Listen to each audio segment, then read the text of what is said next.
When will Labour ministers in the UK stage their coup against Rachel Reeves? I ask the question because it is clear that there is a crisis coming for the current Labour government. Labour ministers who've worked for years to secure their cabinet offices are going to have to face a choice. They're either going to deliver on the promises that they made to the UK electorate, that the people of the UK would enjoy better services under Labour, or they're going to support Rachel Reeves to deliver her promise to the UK electorate, which was that she would balance the UK budget. There isn't an option of doing both. That's the crisis that Labour faces. It can either balance its budgets and impose austerity, given the other decisions that Rachel Reeves has made, such as not increasing tax and having a fiscal rule which makes absolutely no sense at all, or we could have improved public services.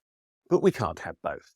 So those ministers are going to face a particularly difficult choice. Right now, it seems that Keir Starmer is backing Rachel Reeves. That's unsurprising. This far into a parliament, Keir Starmer could not abandon his Chancellor and continue to look credible himself. After all, he chose her, he got elected on a platform with her, and he made her his chief minister. In effect, the Deputy Prime Minister, Angela Rayner, is nowhere in his order of priorities compared to Rachel Reeves, but she's obviously failing. And it cannot be that Labour ministers have not noticed that failure by Rachel Reeves. They are ambitious people. They want high office themselves. You can be almost certain that some of them fancy themselves in the role of Chancellor, and they will have noticed that things have not gone too well for Rachel Reeves since she got into office. She delayed having a budget quite unnecessarily. She caused crises for them, particularly in the NHS, by delaying payments to ministers who needed it to keep services going.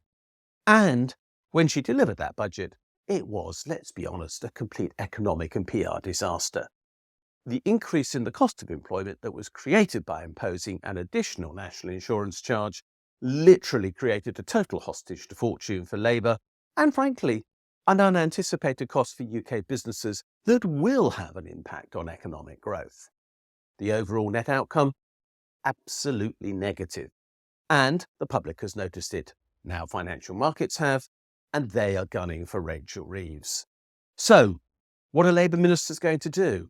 Right now, they appear as if they're being compliant, but not quite.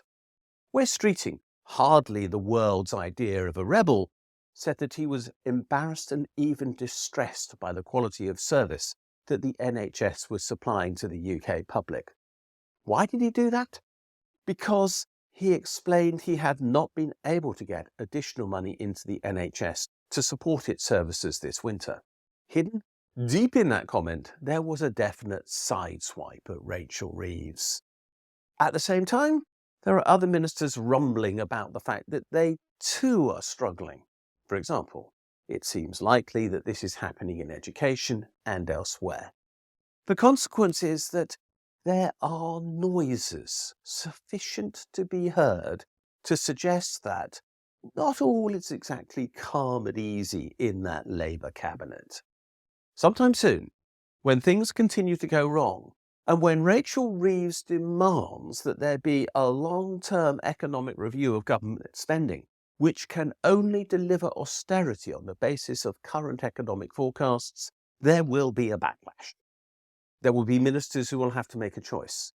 They either choose to deliver something that goes against every instinct they had when they did years ago, begin to climb the slippery pole to cabinet office, or they agree to be obedient to Starmer and Reeves and deliver something that goes against every instinct they have, which is to deliver better public services.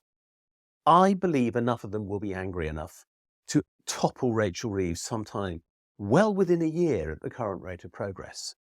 Come the autumn, she's going to look like a lame duck. Keir Starmer is a ruthless man. We know that. Look at the way he treated Corbyn and his followers. He's not going to sit around for longer than he has to with a lame duck chancellor. So Rachel Reeves' days are numbered. Days that are numbered precisely because her own cabinet colleagues will want to be rid of her.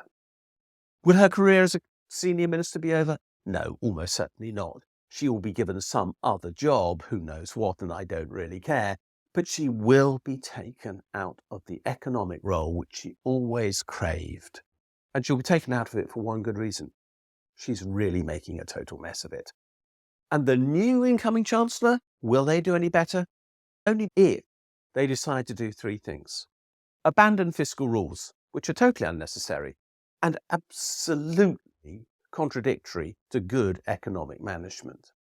To spend more to meet demand, and to be willing to tax more or borrow more, or possibly both, to ensure that that demand for additional public services, which are absolutely critical to the well-being of the UK, are met, and they are met and paid for by people who have an excess of resources now, because it is impossible to impose more tax on the lower paid working people of the UK without serious harm happening. So that new Labour Chancellor, whenever they happen, will have the choice. Borrow more, by all means, but tax more, and that will mean taxing the wealthy. Unless there's radical reform to Labour's approach, they have no hope in the 2029 general election. But I think we can be quite sure that Rachel Reeves will not be Chancellor by then. Thank you for watching this video. I hope you enjoyed it. We enjoy making them. If you want to support us, then please do. You can make a donation by using the Ko-fi link, which is in the description below the video. You can also subscribe to BLUESKY. The link is also in the description below the video. And you can subscribe to this channel. The link is beside me right now. Or you can look at my blog, the Funding the Future blog, which is published every day and has more information on how the UK economy works.